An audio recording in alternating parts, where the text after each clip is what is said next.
राम राम जी। 150 साल पहले का हरियाणा वीडियो सीरीज में आपका स्वागत है।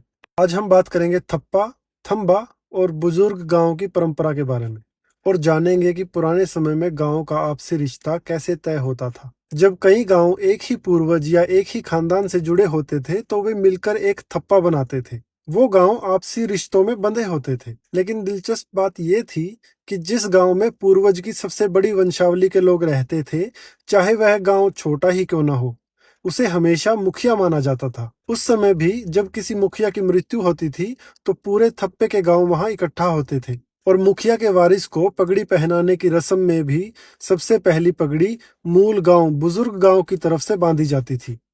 किसी की मौत या दूसरे मौकों पर, जिन्हें मेल जोड़ कहा जाता था, जब ब्राह्मणों और भाईचारे को दावत दी जाती थी तो थप्पा के गांव से ही लोग जुटते थे। मुखिया गांव के ब्राह्मणों को सबसे पहले खाना खिलाया जाता था और उन्हें दुगनी दक्षिणा मिलती थी। और यही नहीं, समाज के अन्य वर्गों में भी यह व्यवस्था बहुत मजबूत थी।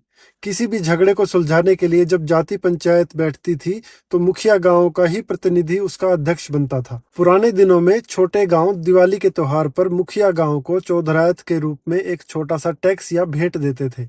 मुखिया गांव को कई नामों से जाना जाता था: बड़ा गांव, पगड़ी वाला गांव, निकास वाला गांव और टिक्का गांव। टिक्का उस अधिकार का निशान था जो मृतक नेता के वारिस के माथे पर पूरे थप्पा की मौजूदगी में लगाया जाता था। लेखक एक मजेदार किस्सा भी बताते हैं कि एक गांव ने अपना थप्पा सिर्फ इसलिए बदल लिया क्योंकि पुराने थप्पा में ब्राह्मणों की संख्या बहुत ज्यादा थी और उन्हें दावत खिलाना बहुत महंगा पड़ रहा था। लेकिन जब लेखक ने असली टीका गांव के लोगों से बात की तो उन्होंने एक मशहूर कहावत कही: पूत कपूत हो सकता है मगर माई कुमाई नहीं हो सकती।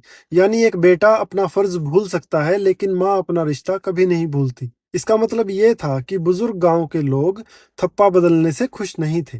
तो ये थी कुछ जानकारी उस समय के गांव की। अगर आपको भी इतिहास में झांकना अच्छा लगता है तो जुड़े रहिए मेरे साथ। तब तक के लिए राम राम।